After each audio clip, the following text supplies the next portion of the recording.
kelompok 1. Di situ ada fisikokimia asam amino. Nah.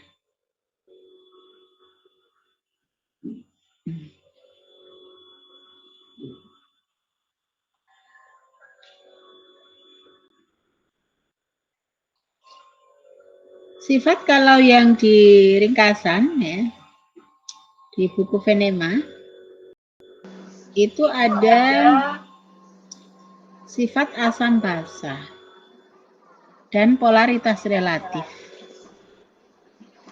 Polaritas relatif itu ya karutan dalam air ya. Asam amino. Dikatakan bahwa polaritas asam amino itu netral yang tidak bermuatan. Berada di antara asam amino hidrofobik dan asam amino bermuatan.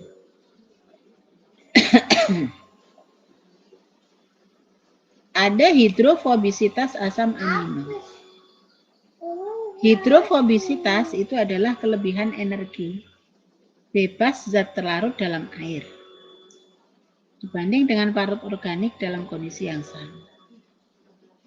Ada sifat optik, ada reaktivitas kimia asam amino atau gugus reaktif seperti gugus amino, karboksil, sulfitil, fenolik, hidroksil, bioter atau met, imidazol, dan gugus guanil pada protein. Ya. Ini yang bisa berfungsi reaktif ya. Nah, berarti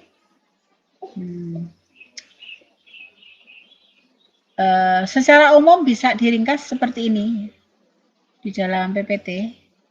Bagaimana sifat fisikimia dari asam amino dan protein? Yang pertama, bahwa sifat fisik dan kimianya dari asam amino dan protein itu tergantung pada jumlah asam amino dan jenis asam amino.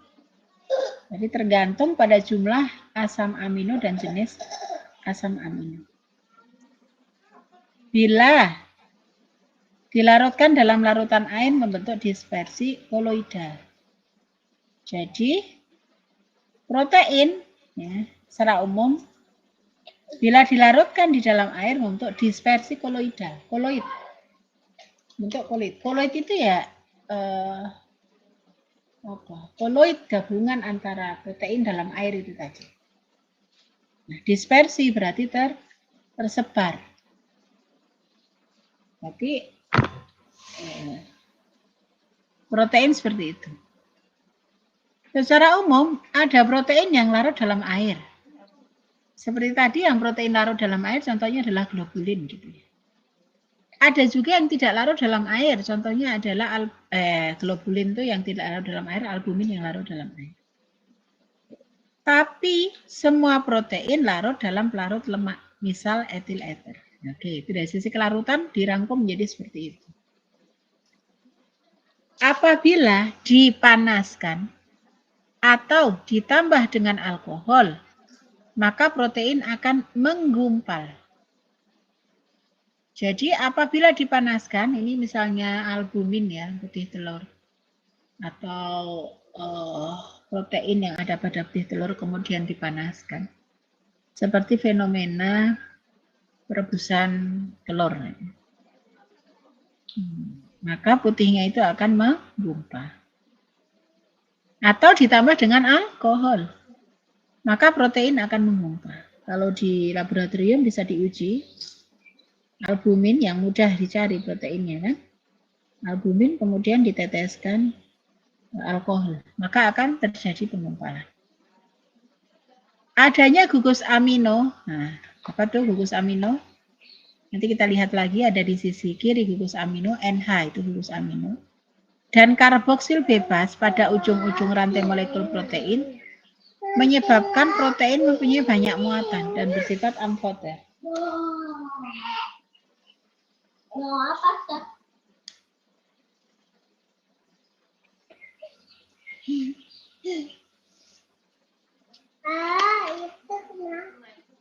Amphoter artinya dapat bereaksi dengan asam maupun dengan basa. Itu adanya gugus amino dan karboksil pada ujung-ujung. Mana gugus amino, mana gugus karboksil seperti ini. Ini gugus amino yang kiri, NH. Kemudian gugus karboksil yang kanan, COOH. Adanya gugus amino sebelah kiri dan gugus karboksil yang sebelah kanan menyebabkan dia bermuatan banyak, amfoter. Amfoter artinya bisa bereaksi dengan asam dan bisa bereaksi dengan basa.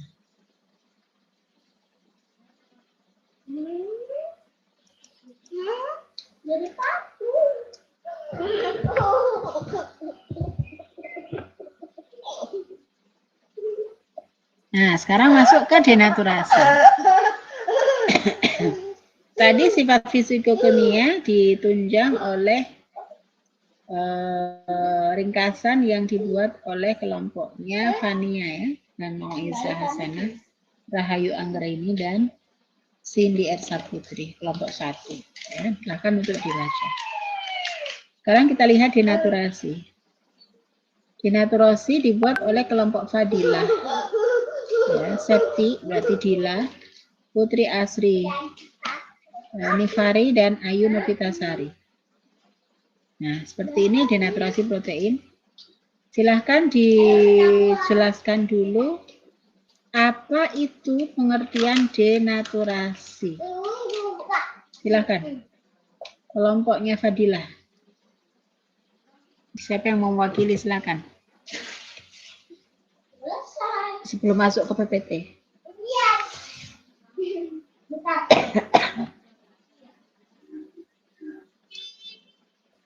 Udah selesai? Belum.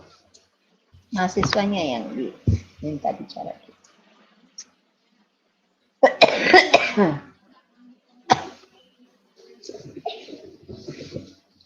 Gimana Fadila? Ini Ibu, izin. Ya.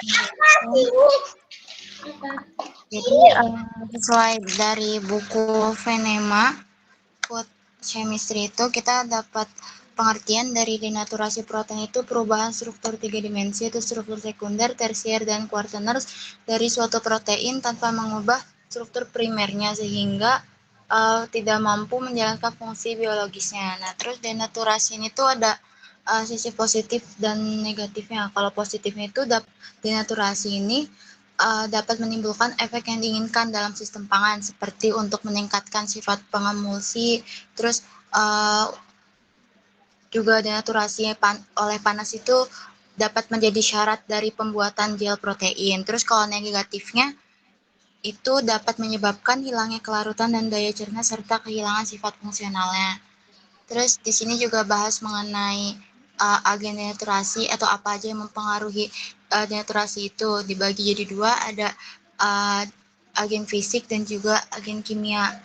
Buat agen fisik itu meliputi suhu, tekanan hidrostatis, dan gaya mekanik atau gaya geser.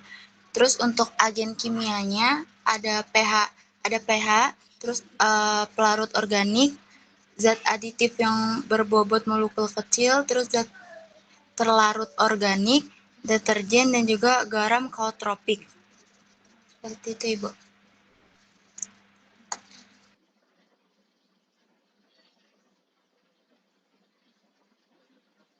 Ya, cukup komprehensif penjelasannya, namun singkat ya. Cukup bagus penyampaiannya.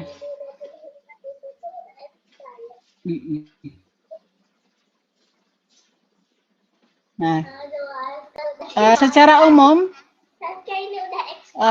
sebagaimana disampaikan oleh kelompok Dila dan dituliskan di dalam tugasnya, silakan nanti dibaca. Denaturasi berarti perubahan struktur 3 dimensi. Kalau struktur 3 dimensi itu bukan struktur primer.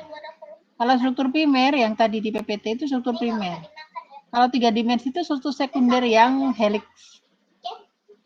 Kemudian tersier 3 dimensi dan kuartener tanpa mengubah struktur primernya. Jadi struktur primer itu tidak berubah. Ya, struktur primer itu yang ini tadi ya, struktur primer. Katan peptida. Nah, ini tidak berubah. Tetapi yang berubah itu adalah struktur alam denaturasi. Yang berubah itu struktur heliknya, ya, berarti berbentuk spiralnya gitu ya. Maka dengan terdenaturasi dia menjadi lurus. Gitu. Nah, kalau di pekerjaannya kelompok Fadila itu juga terlihat bahwa bagaimana protein yang struktur alamnya dengan yang terdenaturasi. Bahwa kalau struktur alamnya itu berupa ulir gitu ya. Nah, maka kalau sudah terdenaturasi itu seperti ulir itu terbuka. Nah, gitu. Tapi struktur primer tidak berubah. Ya. Itu struktur sekundernya yang berubah. Oke. Kemudian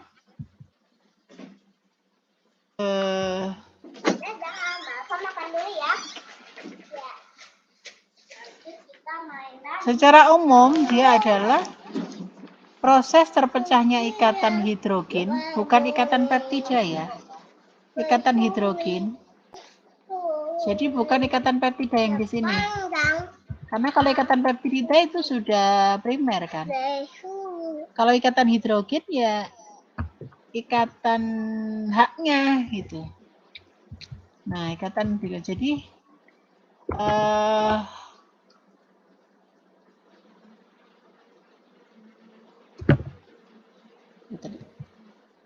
proses terpecahnya ikatan hidrogen.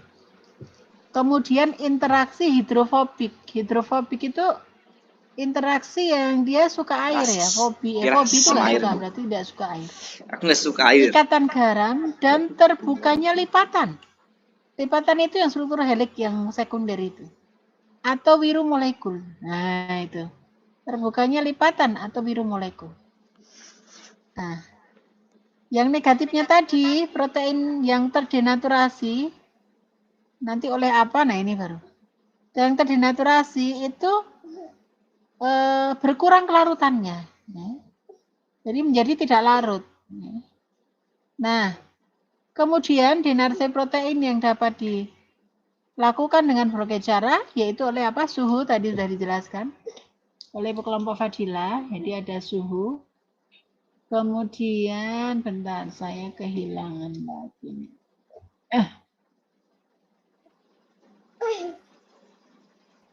Suhu. Lebih jelasnya di sini juga ada denaturasi itu biasanya terjadi di suhu 40 sampai 80 derajat Celcius. Pada suhu tekanan atmosfer, 1 tekanan atmosfer. Nah, yang mana stabilitas protein terhadap panas tergantung dari komposisi asam amino, ikatan disulfida, dan seterusnya. Sampai ke kadar air. Yang kedua pH. Kalau di sini ada tekanan hidrositas. Yang kedua pH.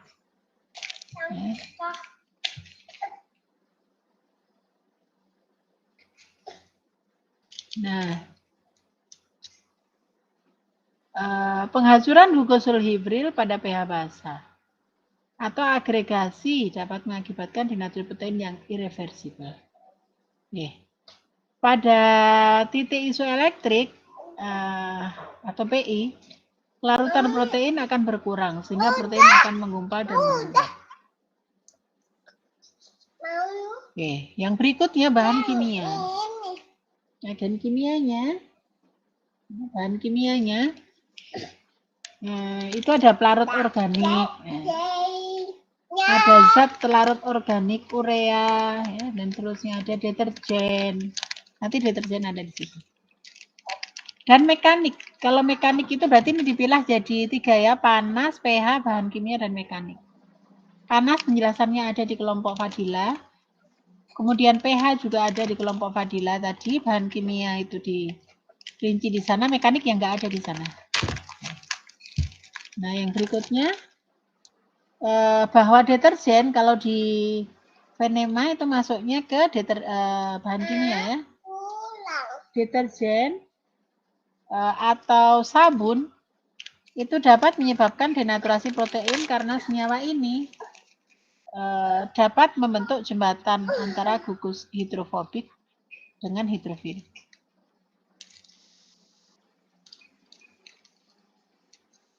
Oke, itu denaturasi ya. Itu denaturasi.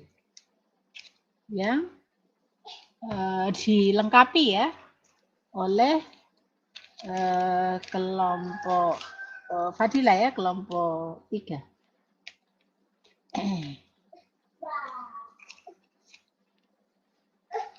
Silakan dibaca ya, kan linknya udah sampai ke semuanya.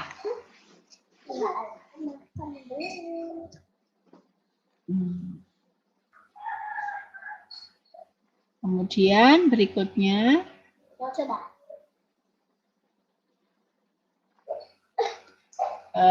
di kelompoknya Diana, Maulidah, Nila, dan Rahmadani serta Salsabila di sana menjelaskan tentang sifat fungsional protein. Oke, itu silakan untuk dibahas, dibaca ya sifat itu.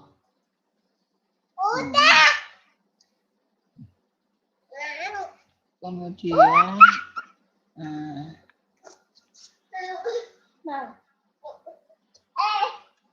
pakai nasi.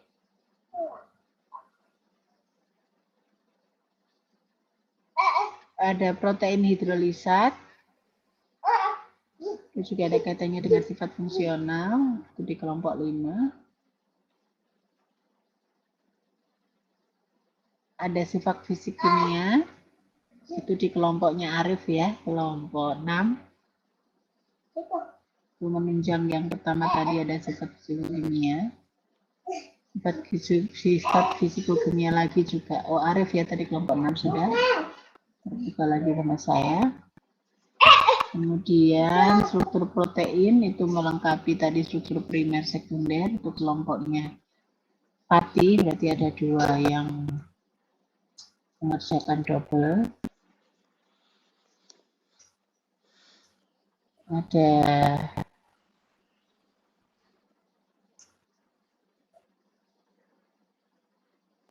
bisa terbuka ya. Kelompok 8, tinggal kelompok 8. Jadi tidak ada kesempatan untuk menjelaskan satu persatu. Tapi saya mencoba untuk menggabungkan dari apa yang kalian kerjakan dalam materi PPT kita ya. Kelompok 8 itu tentang denaturasi protein. Oke, berarti melengkapi tadi di bagian denaturasi. Jadi tidak ada yang terlepas dari PPT, semua menunjang dari slide-slide yang ada di PPT. Jadi dengan kalian meringkas buku Venema, ya, ingin menunjukkan bahwa ilmu yang cakupan ilmu ini sangat luas dan detail gitu ya. Yang kita pelajari ya sesuai dengan SKS kita, 2 SKS ya, yang kemudian dirangkum ya, atau dibahas secara global dan disambungkan lagi ya, satu dengan yang lainnya. Jadi baik itu berkaitan dengan denaturasi maupun yang lainnya, itu silakan untuk di sifat fisikokimia, denaturasi, struktur kimia, struktur molekul. Nah, itu dijelaskan di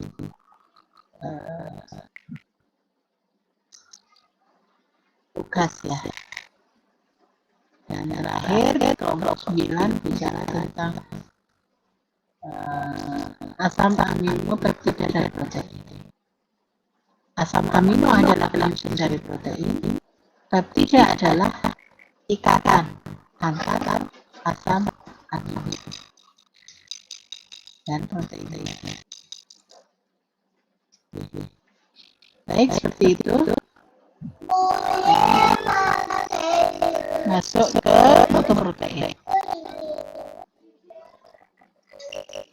Oke. Nah ya, berarti sebelumnya sudah clear pembahasannya terkait dengan struktur molekul protein ya. Struktur molekul protein, kemudian sifat fisiokimia protein, termasuk denaturasi protein. Yang kemudian dibahas dengan benang merah. Sekarang mutu protein. Kalau tadi itu protein pada larut air ada larut air ya, tapi sekarang larut adalah larut minyak, lemak, lalu mana yang mutu yang larut air atau enggak larut air? Apa yang menyebabkan protein ini? Jadi protein mutu protein itu salah adalah perbandingan asam-asam amino yang ada dalam protein. Jadi mutu protein berdasarkan asam amino yang ada di dalamnya. Suatu protein yang bisa menyebabkan asamnya diadakan. Asam amino esensial dalam suatu protein.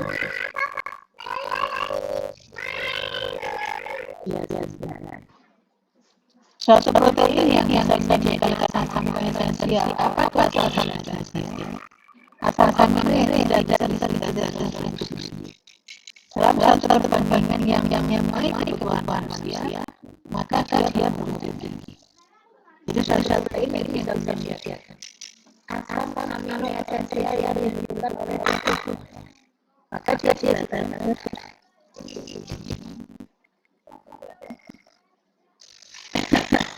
kemudian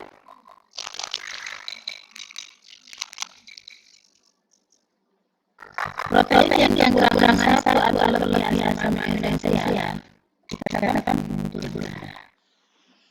asam amino yang kurang dalam makanan disebut asam amino pembatas.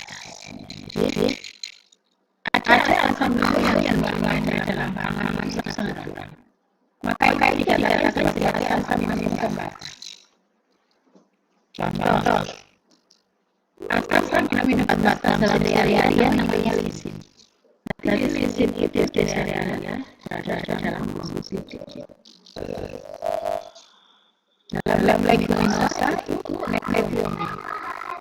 Maka dia dikatakan mengumpulkan karena ada salah satu asam amino esensial yang tidak sesuai dengan ini.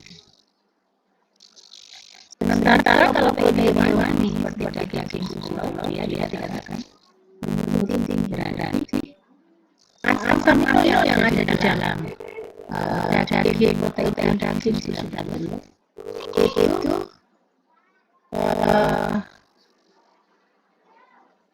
asam aminonya mencukupi terhadap kebutuhan tubuh. Nanti terpenuhi lengkap asam amino esensialnya. Nah, kalau protein tubuh rendah itu terlalu banyak dikonsumsi dan menunya tidak beraneka ragam dan berakibat berkurangnya asam amino. Jadi tubuh ini jadi kurang.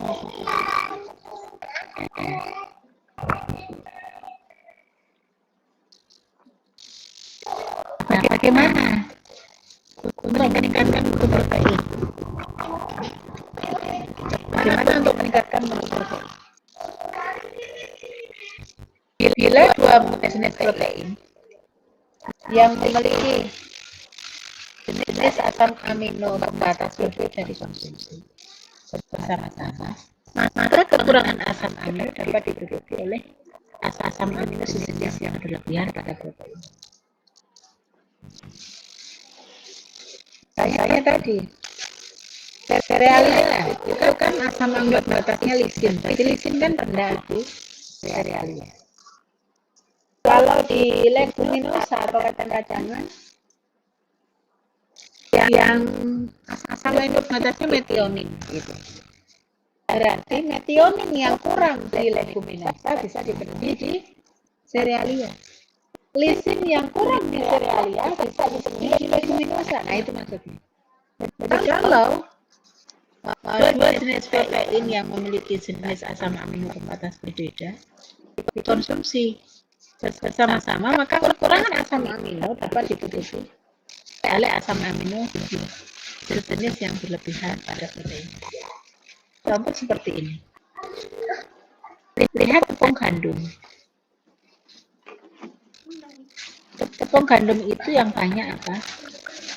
Treonin. Lisinnya sedikit. Terus asam amino belerang yang paling kanan, treonin paling kanan. Yang tengah asam amino belerang tinggi. Sementara pada kacang-kacangan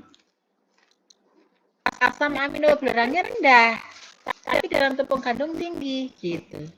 Tapi dia yang banyak di kacang-kacangan adalah lisinnya. Nah, tadi kan metionin pembatasnya, lisinnya banyak. Metioninnya, mana metioninnya? Oh, tidak ada metionin. Oke. Kalau tepung kacang-kacangan sama gandum ini dikonsumsi secara bersama-sama dengan 1:1, maka terlihat bahwa lisin yang dari kacang-kacangan itu memenuhi gitu ya campuran tadi yang di tepung gandum itu enggak ada. Demikian juga asam amino belerang tinggi di tepung gandum bisa dipenuhi dari tepung gandum yang di kacang-kacangan itu enggak ada. Nah, begitu cara meningkatkan mutu protein. Gitu ya. Tapi dengan mencampurkan atau memformulasi antara protein dengan jenis protein pembatas yang berbeda.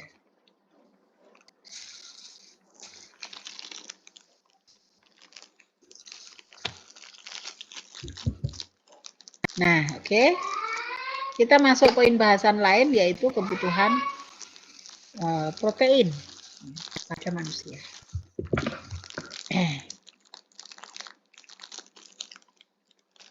Kebutuhan manusia itu akan protein atau kebutuhan protein manusia. Itu dapat dihitung dengan mengetahui jumlah nitrogen yang hilang. Nitrogen yang dikeluarkan oleh tubuh merupakan bahan buangan hasil metabolisme protein. Jumlah nitrogen yang terbuang mewakili jumlah protein yang harus diganti. Setiap hari nitrogen terbuang melalui urin, feses, lepas bersama kulit, keringat. Total sebanyak 54 gram per kilogram berat badan. Nah, itu rumus umumnya begitu.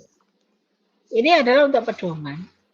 Kebutuhan minimal protein yang diperlukan badan itu adalah 54 mg per kilogram berat badan. Nah, kalau berat badannya 70 kilo ya tinggal dikalikan 70.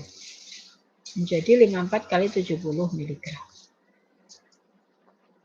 Nah, pada waktu fase-fase kehidupan seperti mengandung, menyusui, serta pertumbuhan anak, protein yang diperlukan harus dihitung bersama kebutuhan protein untuk pertumbuhan jaringan janin.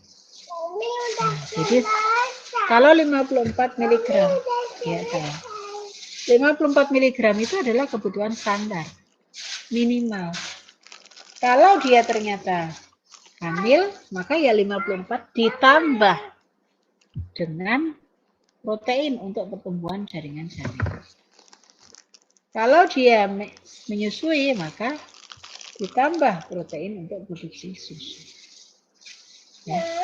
Kalau sedang pertumbuhan, maka ditambah produksi jaringan baru pada masa pertumbuhan. Iya sayang, ini lipat.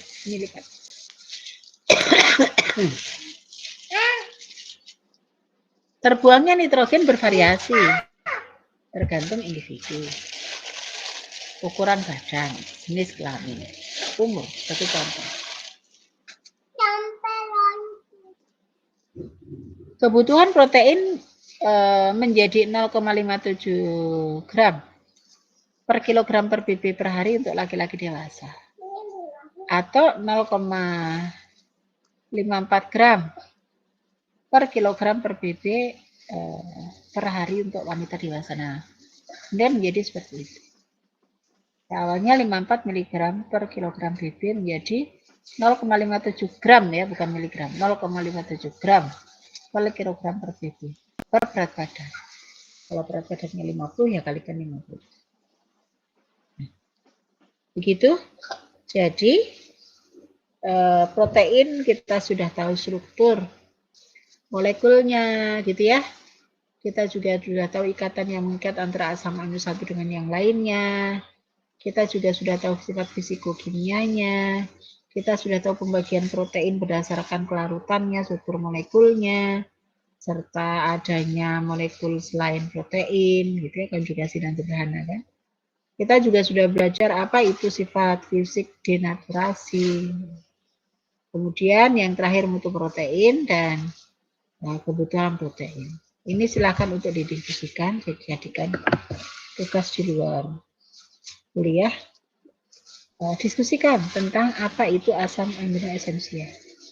Apa yang masuk golongan asam amino esensial? Tadi kan mutu protein itu tergantung ketersediaan asam amino esensial yang ada di dalam protein itu. Semakin dia bisa memenuhi kebutuhan manusia terkait asam amino esensial, maka mutu protein tersebut semakin tinggi. Yang kedua, apa saja ya, dampak dari kekurangan konsumsi protein.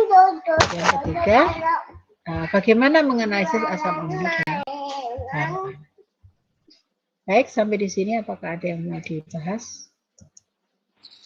Ibu izin bertanya. Silakan. Tugasnya per individu, Ibu, atau kelompok? Kelompok aja. Kelompok dan dikumpulkan satu ya. Ya, Ibu. Diketik, Ibu. Ya, diketik. Oke. Baik, Ibu. Terima kasih. Ya. Ada lagi?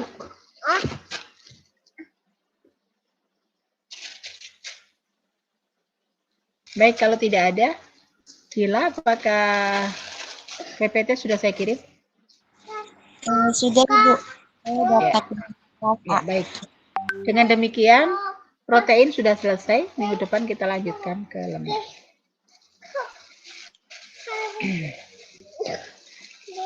Baik, terima kasih. Mohon maaf lahir batin. Kita akhiri dengan hamdalah.